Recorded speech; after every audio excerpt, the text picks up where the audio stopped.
Right. Welcome, everyone. We're going to give it a few more seconds before we get started.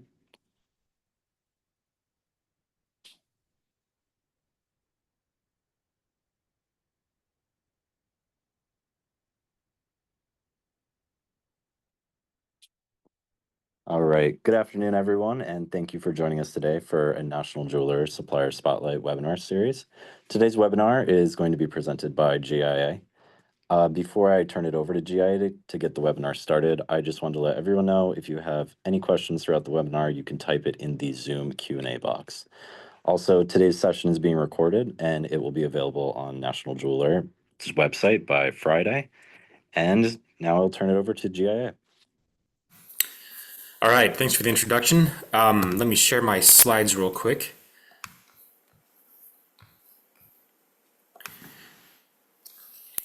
So thanks everyone for joining.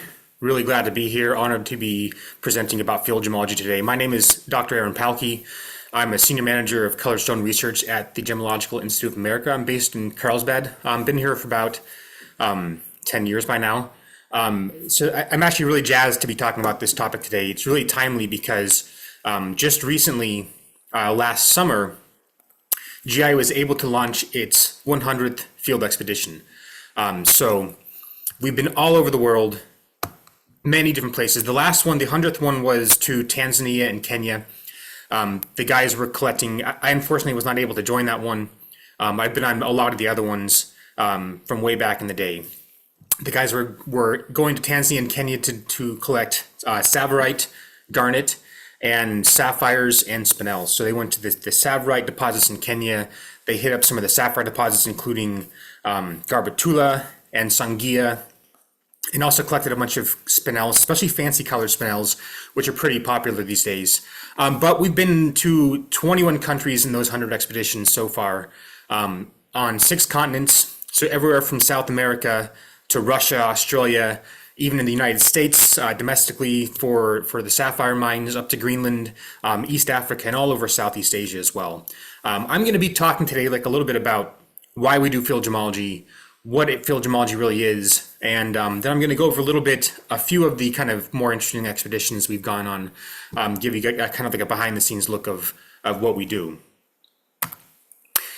Now, this was a really interesting trip. This was to Mogok in Burma. The photo you see, the guy holding that ruby. This was in 2019, I believe, winter of 2019. And we were at this sapphire mine. It wasn't a sapphire mine, it was a sapphire ruby spindle mine. A lot of the gem mines in Mogok end up producing multiple different types of gems. There's usually not like a sapphire mine. They produce all kinds of gems in these secondary fields. But we went to this deposit, this mine, and the mine manager, he had told us they weren't finding any good stones for like the last few months.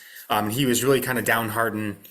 He was not very happy about everything. He told us that he had gone the night before around the mine with a bottle of Lishu whiskey, which is like a local moonshine, and he was pouring out the whiskey around the mine, hoping to get auspicious results from the offering. And so we were sitting with the guy by his jigs. So that the jigs are like the place where they pour in the gravel and then they use water and pumps to get the heavy minerals like corundum settled down to the bottom of the jigs. And so we were sitting by the jigs. He was kind of rolling his hand around in there, searching through the gravel, just kind of very nonchalantly, casually searching. Then all of a sudden he stops and pulls out this beautiful ruby. It was must have been over 8 carats, almost internally flawless, beautiful ruby. If you know anything about Mogok rubies, Burmese rubies obviously have a lot of prestige in the market, and the ones from Mogok can be especially beautiful. So just it was really, really spectacular to be there on that day. But I think photos like this almost give a wrong impression of what we actually see in the field, what we do. It's not always the case. You very rarely see things like this, right? You very rarely see really, really fantastic, spectacular gems when you go to these gem mines. This is a lot of the times more often what we're actually doing in the field.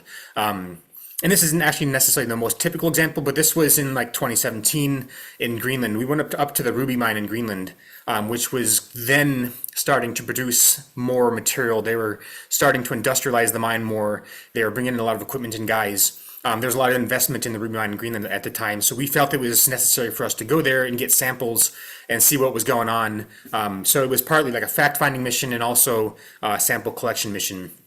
That's me with a rock hammer hitting at some hard rocks. The Greenland ruby deposit is a primary deposit, meaning the rubies are like still in the host rock where they formed, which is partly why the mine is not really operational anymore. It's hard to get the rubies out of the rock. And when you get them out, they're often like very fractured and everything. And so this is like the other extreme from what we saw in the previous slide. This was like probably the biggest ruby I found like in the actual primary rock when we were there. So I was like digging with my, my rock hammer all day. And this is probably like 1 millimeter across, a tiny little thing. We did collect it. So I'll get to this later. We have this classification system of like how we classify the provenance of different gems. This would be an A-type sample because I mined that out of the ground myself. But this is like, these are like the two extremes of what we see. More often it's on this side of things than it is that 8-carat fantastic ruby. So gems are really hard to find. I think that's kind of the message I want to bring across. Gems are really hard to find. This was in Burma again. This is more typical of what we see. This is like in between those two extremes. These are some artisanal miners. That gravel they're sitting on, that's the gravel that they were mining out of the riverbeds and then sifting, concentrating the gems, and they have these pans and they'll sift and then they'll flop them over, and over time they pile up this huge gravel bed that they're standing on. That's kind of the refuse of the stuff that didn't have gems. And they'll take their pans and flip them and they'll search through it. You see the guy with his hand searching through the gravel. He's looking for any small gems that may have been left behind. So a lot of what we do see is artisanal miners. So colored stones, artisanal miners are really important for the colored stone industry. They produce a large volume of the colored stones out there in the market. But oftentimes when you go and visit the mines and see what they're producing, you'll see someone with a hand held out and it'll contain some small little pieces like this. Now, if you're trying to make jewelry or facet gemstones, this is not the most exciting thing. But for us, this is great because what we're doing is mostly research. We're doing research in support of our laboratory services at the GIA, and also to kind of like just understand gem deposits and the geology of gem deposits better. But this stuff works really well for us because what we do, and we'll get to this again later, what we do many times is we cut these stones into small parallel wafers. Now you can see most of the pieces here, you're not going to get very huge stones out of. You'll be lucky to get some melee-sized stones out of the stuff in this guy's hand here. But for us, we can take even the smallest little bits and polish them into wafers, look at the inclusions, get trace element chemistry, do our spectroscopy on the samples and everything else. So this is like really great for us. So this is more exciting for us than that 8-carat ruby the guy was holding a couple slides back because, well, first of all, that stone would have been out of our budget. But also, if we had obtained it for research, we would have had to like polish it into a wafer, and it would have been really a big shame to take a stone like that and turn it into a wafer for scientific purposes. So that's kind of a little bit of what we see, and you'll have some more examples of what we see out in the field later when I go through a few of the expeditions that I found most interesting. But I also want to talk about why we go in the field. Now, one of the reasons I personally like to go out in the field is for stuff like this. This was, again, at Greenland, at the ruby deposit. Yeah, right there. This excites me a lot. This is like, I love being there for the blast. That's one of the most exciting things. I think a lot of people would find that super exciting. And it's fun and everything. It's great to be out there. But really, let's talk about the reason we got in the field, which is this. So this is our GIA's distinguished research fellow, Jim Shigley, putting a stone into a device. I actually don't really know what that device is. It's from before my time.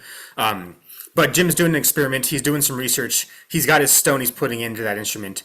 And I would make the case that the only reason that instrument works, the only reason we're able to develop instruments like this, use them for our research, is that we have a good database, a good reference collection of stones with known information, known provenance, where we know everything about the stones because we went out in the field and collected them ourselves. So everything Jim is doing here relies on the fact that we have a good, reliable reference collection to work with. And that's really the main core of what field gemology is about. Now, when we talk about field gemology, we often talk a lot about origin, and that makes sense because we're going out in the field collecting stones from known localities. It's logical to think that field gemology was kind of started for the purpose of developing a database of samples with known locality for origin research.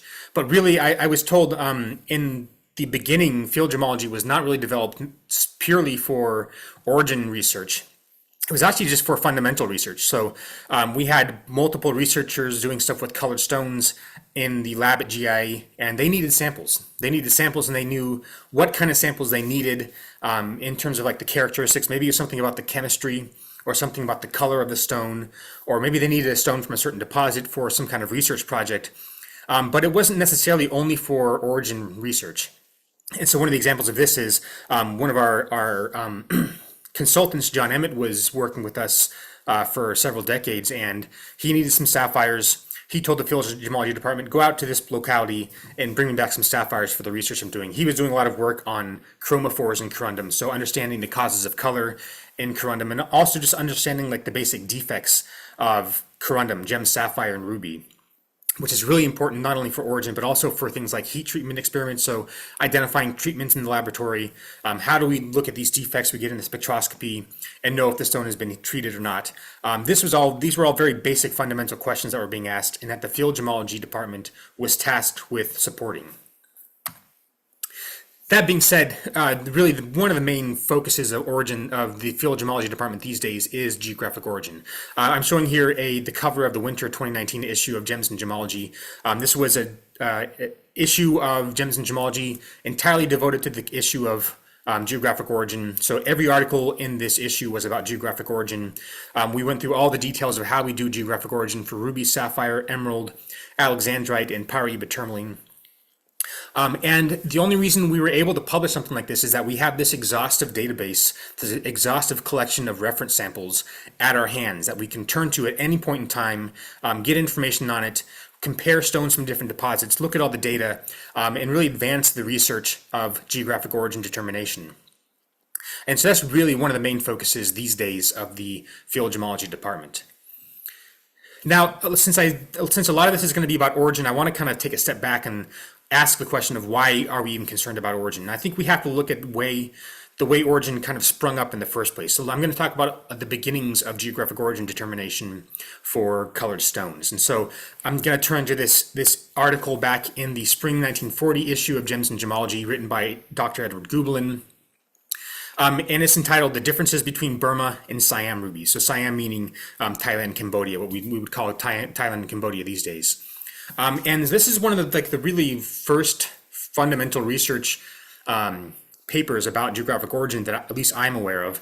He wrote about the different properties of Burmese rubies, compared them to those from Siam, the color, the inclusions, all the different characteristics of these rubies from these two deposits. And he basically gave a blueprint of like how to distinguish rubies from these two deposits. And he made a really interesting point here, which is that there's a considerable difference in price between Burmese and Siamese rubies, caused by the less pleasing color of the ruby from Siam.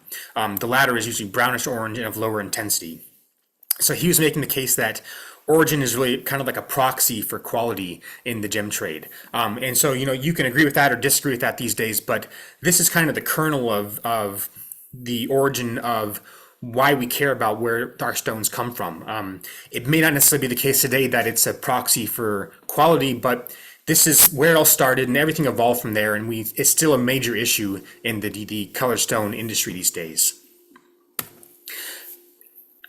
That being said, of course, there is actually some historical importance for origin before that. So I can't really take credit for this specific part of the research. This was done by a former postdoc we had at the Gemological Institute of America. Her name was Sona Tajarian. She was a historian, which was very unusual for us to have a historian in the lab, but she did this really great work. She was looking at all these ancient texts, kind of documenting the gem trade back in the ancient era. She was mostly working with some old Armenian texts in this kind of ancient, almost extinct dialect of the Armenian tongue. But this was another paper that she'd found, or a book that she'd found, written by a court jeweler of Philip II, and probably published in 1572. The interesting thing here, he points out the difference in price between what they're calling Esmeralda Oriental and Esmeralda Meridional, or later in that passage he calls it Esmeralda Vieja and Esmeralda Nueve. So this was, back in the day, this would have referred to emeralds from Egypt and emeralds from Colombia, with the Oriental ones being the ones from Egypt, or the old ones being the ones from Egypt, and the Meridional or the Nueva emeralds being those from Colombia. And he makes the case that the Egyptian emeralds should be twice the price, essentially, of the Colombian emeralds, which is really crazy. If you've ever seen an Egyptian emerald, you know they're generally not very nice. I've seen quite a few Egyptian emeralds, and they're all not very good quality. And if you compare that to what they were pulling out of Colombia at the time, the emeralds they were getting from Colombia were like way better than anything anybody in Spain would have been able to see until that time. And so this is really interesting because it shows that people back in this period of time were even considering origin, and they were assigning different prices of stones from different origins for different reasons. Obviously not even related to quality in this case. Just taking this a step further, she also found another Armenian text where they again point out the difference between Egyptian and Colombian emeralds and make the case that the Egyptian emeralds should cost more than those from Colombia. Now, if we were to go back in the day to when Gublin was starting to do origin, things would have been a lot more simple. So if we had been with all of our modern equipment and everything we had back in the day when Gublin wrote that original paper in 1940, the origin issue for rubies would have been a lot easier than it is today. So there would have been only a small handful of sources where you might have found nice quality rubies back in the day when Gublin wrote that paper. And that would have been mostly from Mogok in Myanmar and then from Pailin, Cambodia, what he called Siam. Those were really the two major sources of rubies back about 100 years ago when Gublin wrote that paper. There might have been some stones coming from Sri Lanka, but for the most part, there weren't very many good quality rubies with good color to rival those from Mogok and from Siam. And again, if we had all this information we have now, if that was all that was coming through the lab, it'd be pretty straightforward. You could pretty much do it with a microscope. So you could have used the state-of-the-art technology back when Gublin wrote that paper, and you could have very straightforwardly identified a Mogok ruby and distinguished it from a Thai ruby. The inclusions are way different. Mogok rubies, you often have silk, you have nested silk, reflective platelet silk, you might have carbonate inclusions, various different things like this. Whereas in a Thai or a Siamese ruby, they don't ever really have silk. You might find these kind of melty inclusions with these concentric decrepitation halos around them with this nice geometric patterning. It would have been really straightforward to separate rubies from these two deposits back in the day. The problem is, in the modern day, we had this explosion of different gem deposits all across the world. So for rubies, we would have had new deposits in Vietnam, Afghanistan, Tajikistan, a new deposit in Burma even called Mongsu. And then throughout East Africa, we had another explosion of gemstone deposits being discovered.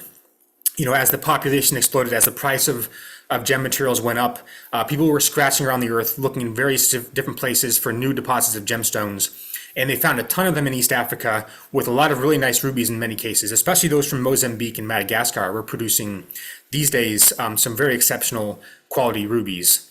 And so all of a sudden, this problem of origin determination gets a lot more complicated. And not only does it get more complicated in terms of overlap between deposits, but it's also more complicated because now we have to go to these deposits, collect samples, bring them back to the laboratory so we have something to reference against when we get stones in the laboratory for identification and origin reports.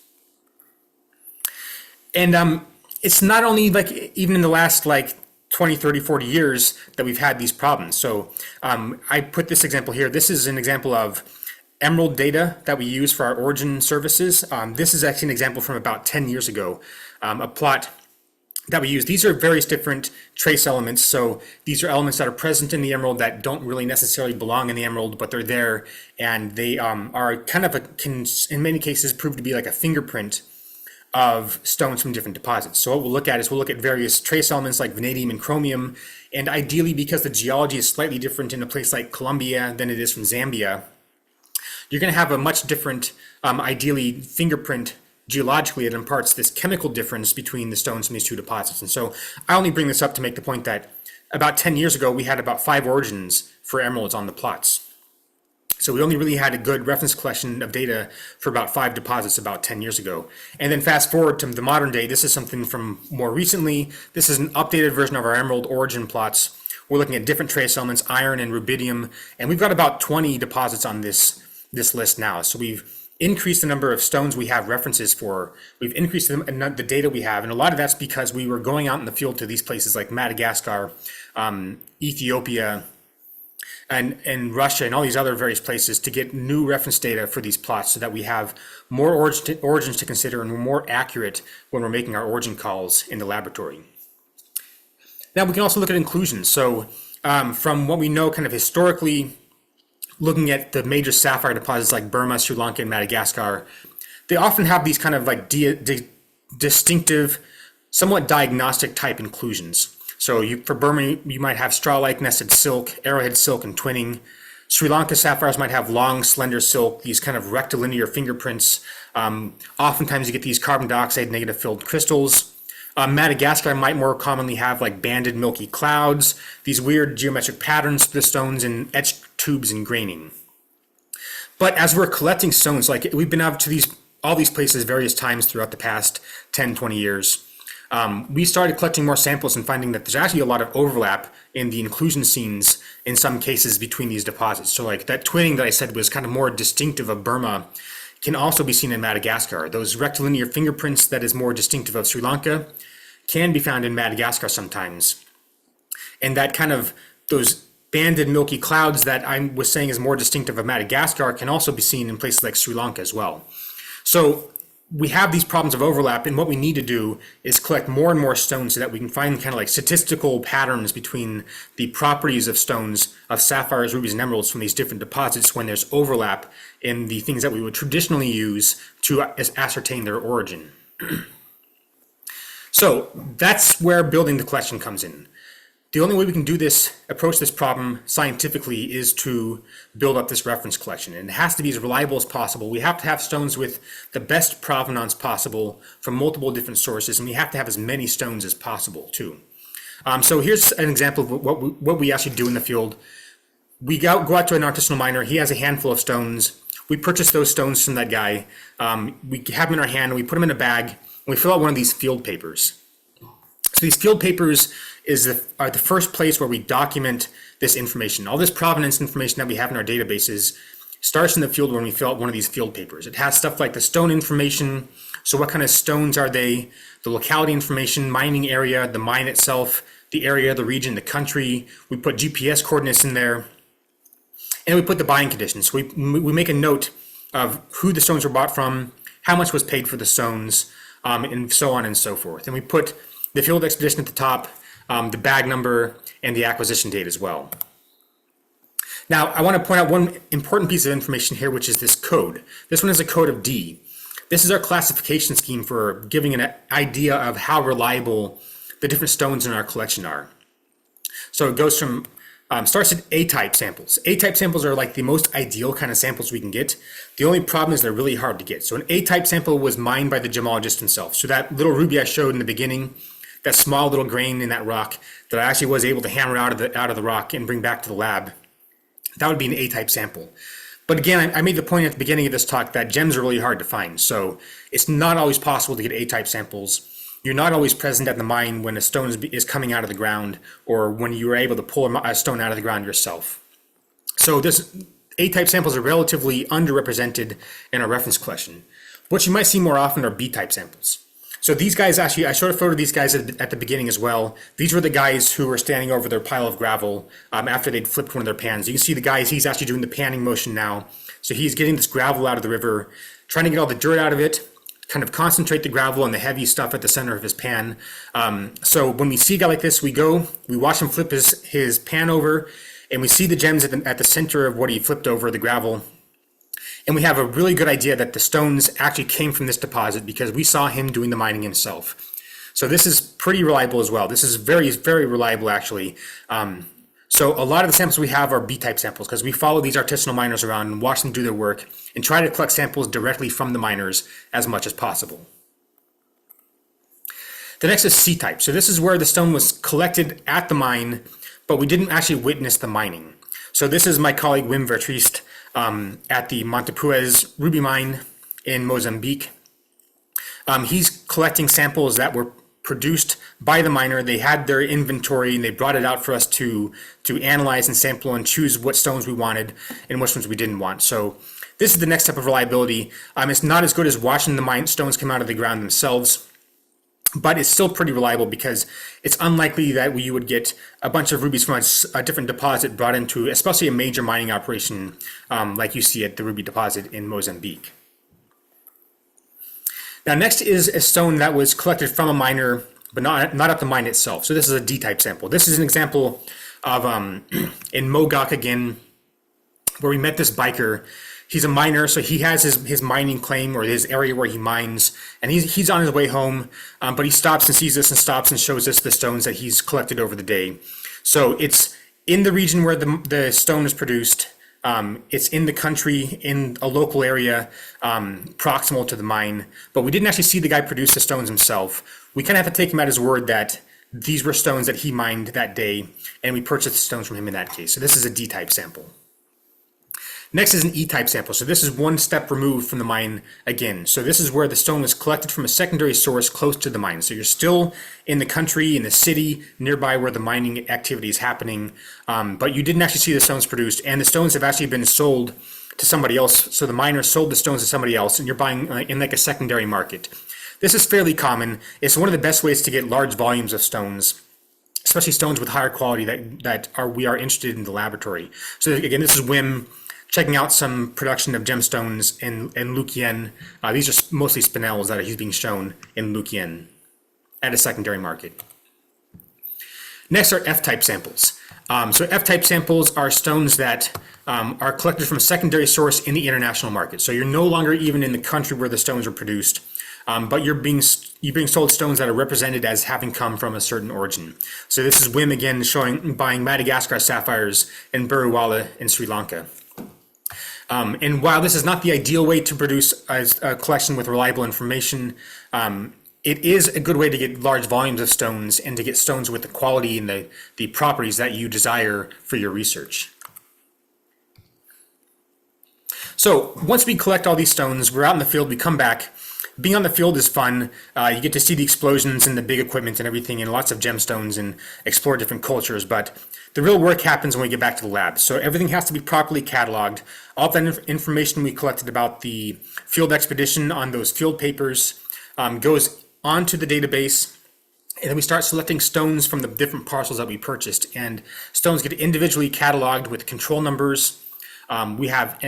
And everything goes into these cassettes where the stone is contained, and we have all these barcodes that track where the stone is going and everything. We have information about the expedition, the classification number. This is an A-type sample collected in Ethiopia. It was an emerald that we went on an expedition to Ethiopia in 2018 to collect emeralds, opals, and sapphires. So this was a stone we were able to actually pull out of the rock itself.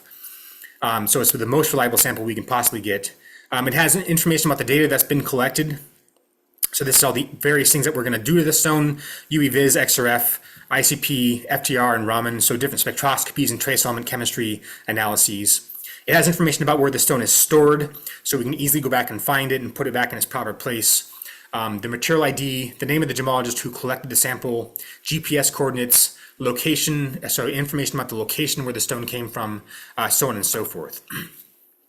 And then everything gets stored in our collection. So we have these boxes of these cassettes.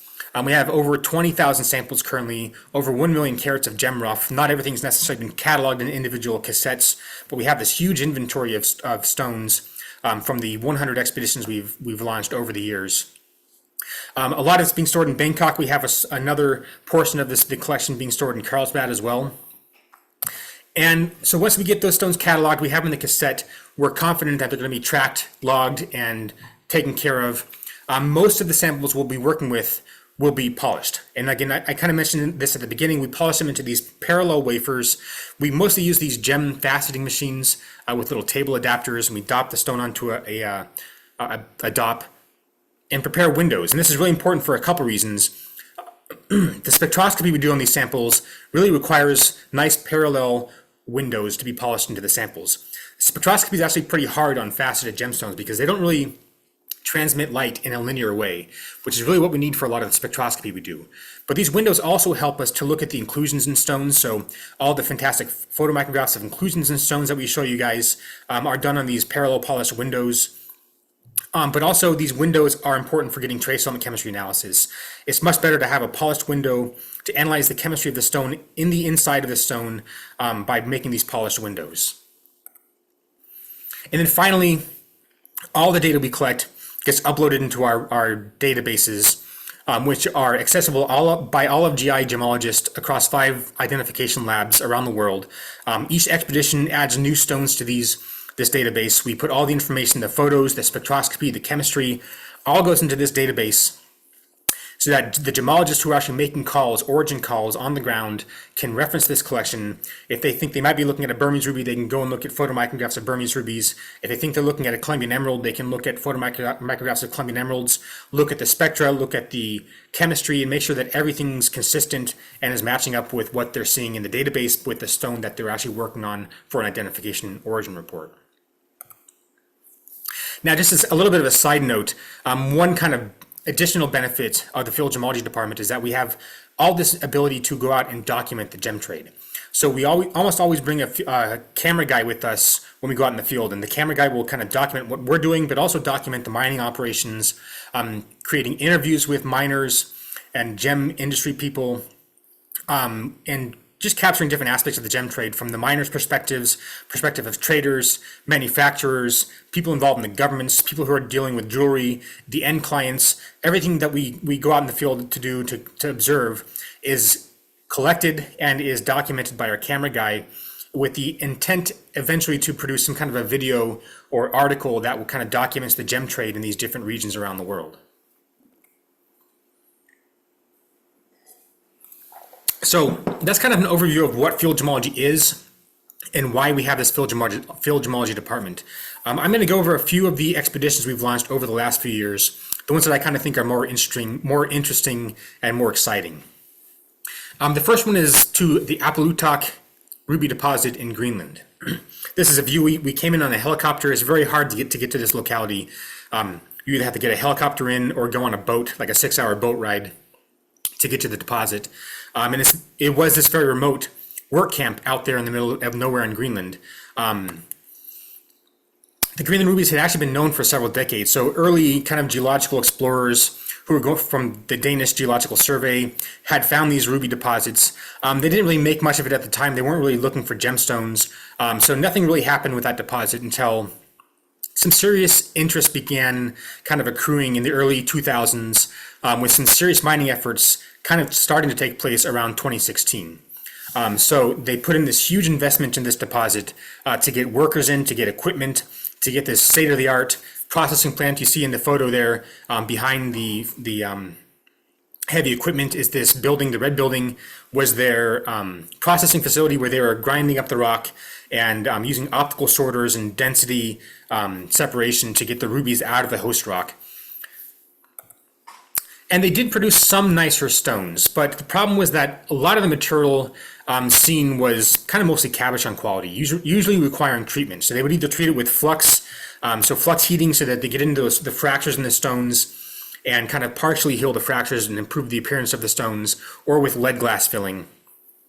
And the problem was most of the production they were producing was this cab quality treated material. And so the part of the problem was that the deposit's a hard rock deposit, right? So it takes heavy equipment, a lot of blasting and crushing to extract the rubies.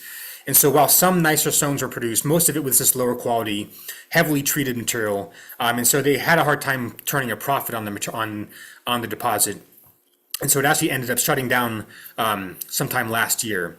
But it was important for us to go there, not only to collect samples so that we could be prepared for what was coming to us in the lab, because we were hearing a lot of stories that there were this huge marketing kind of drive to push Greenland rubies, and we were anticipating we might start seeing them in the laboratory much more commonly. So we want, first of all, to get reference samples to be prepared for the Greenland rubies that might come in the lab, but also just to get information. So we wanted to know how big the deposit was, how many stones were coming out, and to kind of, for our own purposes, assess the viability of the project to know whether or not we might actually start seeing these stones coming through the laboratory. Next, we'll go to Mogok in Burma. So we've been to Burma recently in 2018 and 2019. Those were the last 2 times we were able to go to Burma. Unfortunately, the political situation there makes it impossible really to go back at the moment. But we were able to get 2 good expeditions in the years 2018 and 2019. Now, Mogok's been kind of famous for producing ruby and spinel and other gems for centuries. One of the really big problems we had in the laboratory was Burmese and Mogok sapphires, blue sapphires. So while rubies are kind of king in Mogok, blue sapphires come out of the deposit as well, and they can be really exceptional, really nice quality material. But we found that we had kind of a lack of really good quality inclusion stones from the deposit in Mogok for blue sapphires. And part of this was related to kind of the difficulty of staging expeditions to Mogok. It's really, even back then, it was really difficult to get access to the mines in Mogok. The area was heavily controlled by the government. You had to have special clearance and permits to be able to visit the deposits. And even just to get onto the road leading up to Mogok, you had to get special clearance to get up there.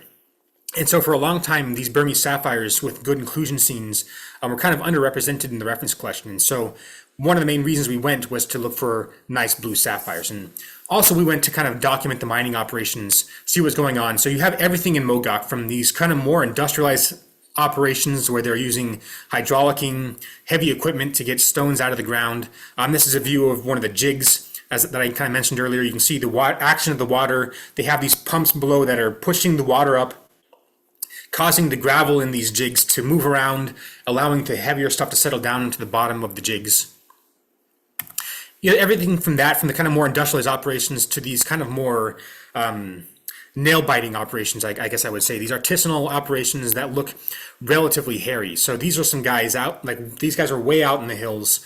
It took us like half a day to get to this specific deposit, and they're digging underneath these rocks. These rocks are actually, it actually kind of makes sense to go digging under these rocks. These rocks are kind of a good place to look for gemstones, because you think of these deposits, most of them are secondary deposits, where the sapphires, the gems, the rubies, and everything else are concentrated in gravel. So because they're heavier, when you have alluvial action, moving rocks around, moving gravel around, these heavy minerals like corundum and spinel will settle down to the bottom of these gravel beds. And so these big boulders like this can actually act as traps for the gem-bearing gravels. So it's actually quite common for the miners to try to get underneath boulders like this and get at the gem gravels. And you can actually see, you have these boulders propped up. You can actually see there's this guy who's actually deep there underneath those boulders, pulling up buckets of mud, pulling up those gravels to go then and further process them, probably by hand in this case. They're going to do some panning and some sifting of the gravel by hand when they can get to a water source later. In addition to these kind of to visiting the mines and seeing the mining operations, we're also able to go to the various markets in Mogok, of which there are many, and buy stones from local dealers, local jewelers, and gem merchants, and visit places where we saw these large accumulations of very fine stones. These were some really spectacular spinels that we were able to see when we were there in Mogok. And all this research on the blue sapphire specifically was published in the last couple of years by my colleagues in Bangkok, in an article called Blue Sapphires from Mogok, Myanmar, a Gemological Review. So this is in Gems and Gemology. You can go online and find this article and read all about the information, all the various studies we did on the blue sapphires and how we can use that information to distinguish blue sapphires from Mogok from those from other places around the world. Next, I'll go to Russia. So we went to Russia again twice in the recent years, in 2018 and 2019, to document and collect samples of not only the emerald deposit at Melasheva, but also the demantoid deposits there. This is actually a view in the winter. We went in, I think, February of 2019, and the guys were there working through the cold, through the snow. They were working this deposit year long at the time.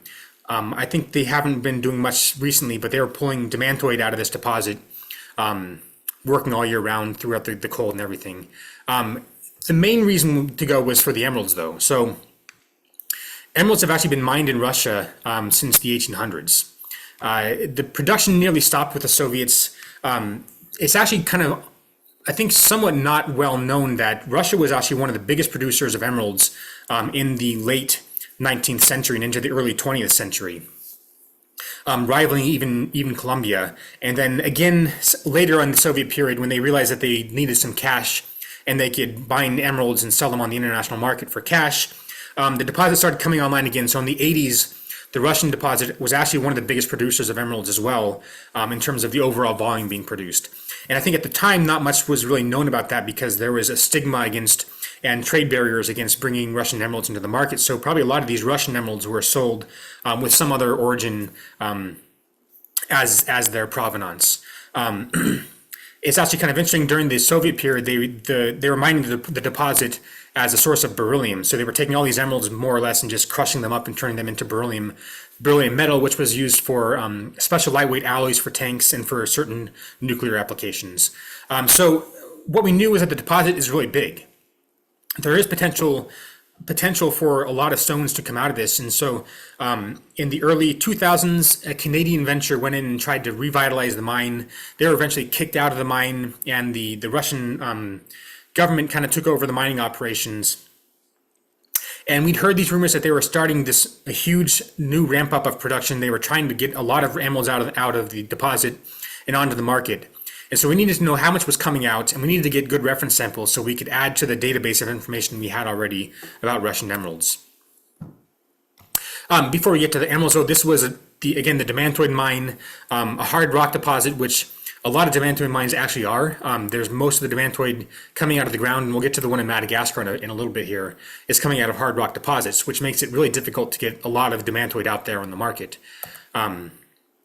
Again, a view, this was in the summer of 2018, and then again in the winter of 2019, our visits to that deposit. We were able to visit the emerald mine as well. This is my colleague again, Wim Vertriest, examining some of the production from the mine. So this was a gemologist at the mine, looking at material coming out of the mine, but not actually witnessing the mining of the stone. So this will be a type C sample.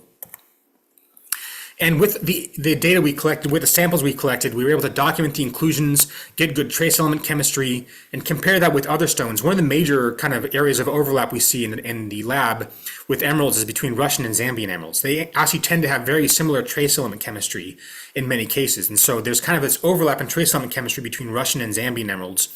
And what was helpful with the samples we collected at the mine there was to be able to get inclusion information about these samples and document differences in the inclusion scenes between Russian emeralds and Zambian emeralds, which was very helpful for our gemologists to be able to separate these stones in the lab.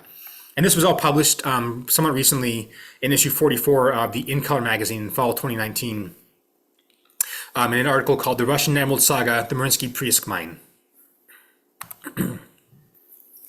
Next, I want to talk about kind of a very specific application where field gemology really helped us out.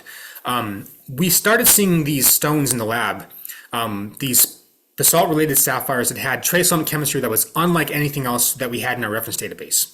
So this is an example of that. This is a trace element plot of iron versus gallium. So we take our basalt-related sapphires, we put them into our ICP instrument, which I'm not going to go into right now, but it's basically a way of getting very precise, fine-tuned trace element data out of the stones we're looking at in the lab.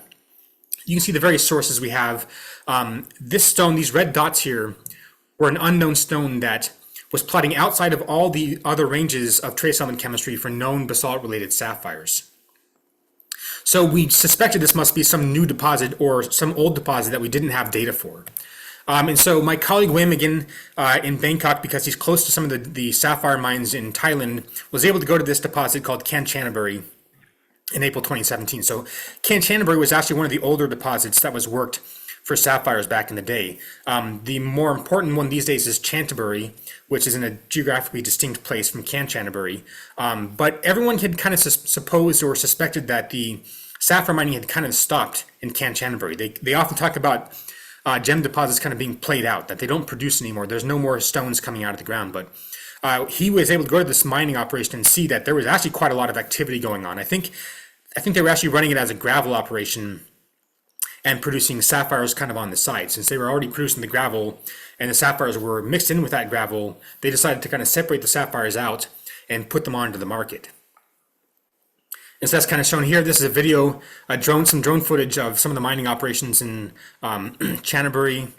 And once we got the data onto our plots, onto our trace element plots, we noticed these new dark green spots down here. This is the Canterbury sapphires. So the Canterbury sapphires that were produced from this deposit that everyone kind of suspected was extinct, was dead, was not producing anymore. But once we got these stones in the lab, got good reference samples, we were able to tell that these stones that were coming through the lab must have been from this deposit. And we had no idea because we just didn't have trace element chemistry. We didn't have reference data for them because nobody had been to that deposit in the longest time. All right, I'll wrap it up with one more deposit. We went to northern Madagascar in 2023, targeting demantoid and basalt-related sapphires. There was a primary demantoid mine at Antetezambato and some basalt-related sapphires at Diego. The interesting thing about the sapphires from Diego in northern Madagascar is they're very different from your typical Madagascar sapphires. So typical Madagascar sapphires have very different color, inclusion characteristics and trace element chemistry than the ones from Diego. And we just really hadn't been to Diego very much. We didn't have a very good collection of samples from Diego. So we knew we needed to go there to get more samples, more reference samples. Here's some drone footage of the sapphire mining operation near Diego. So you see all these little pits. Those are small little holes. This is all artisanal mining. So these are small scale miners digging these pits into the ground, trying to get down to the gravel layer so that they can access those gravels and then wash them later at a source of water when they can find a source of water. Now, the demantoid deposit was also one of the major things we went to go look at. It was discovered by mangrove charcoal harvesters in 2009. So this area is like right in this mangrove swamp, and they were probably pulling up mangrove from this mangrove swamp, and they realized they found some small little green stones in the roots of one of these mangrove trees, and all of a sudden realized they had a gemstone mine on their hands. It was mined by artisanal miners early on. It's now owned by another company that is operating the deposit more on an industrial scale. They're pumping water out. They're using heavy equipment to get in and extract the demantoid from this deposit. And here's an aerial view with some drone footage of the demantoid mine in Madagascar. So you can see the mangrove swamp comes right along the boundary of the deposit. They clearly have to pump water out of that big pit. The big open pit there is the demantoid mine where they're pulling rocks out to get at these pockets of demantoid.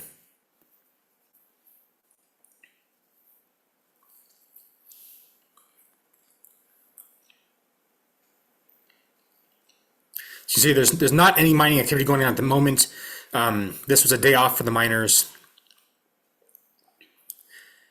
But you can see the kind of huge effort they're putting into extracting demantoid out of this deposit. So even though it's a hard rock primary deposit, it's very difficult to get stones out. Since demantoid is a relatively high value stone, it's a collector value, high value stone, it's worth it to bring in all this heavy equipment to this kind of remote region in northern Madagascar. And that was published recently in an article online at GIA's website, which you can go online and check out. It was published in March 2024 of last year. And there's also a video accompanying this, so you can go on and watch the video that we produced of our trip to northern Madagascar. So just to wrap up, I think we're getting close to the end here in terms of our time. Why do we do field gemology? We do it to build a robust reference collection for research. So everything we do in the lab with colored stones is supported by our field gemology efforts. The underpinnings of all of our research is the field gemology collection. All the stones we collect, that's how we know what we're looking at when stones come through the lab for identification reports. And the secondary kind of benefit is to document the trade and inform the public of where the gemstones are actually coming from.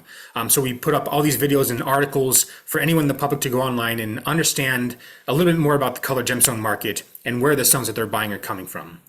So with that, it was my pleasure to be here with you all today. And I think we have some time for questions if there are any questions. And I think you can drop them in the chat if you guys have any questions. Thanks for your attention.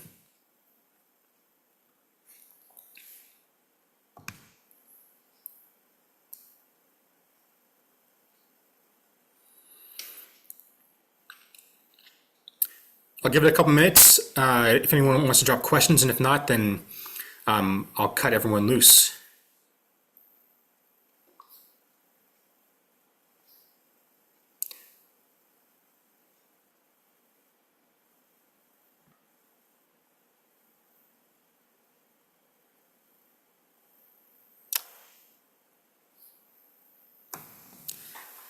Thanks, Brian.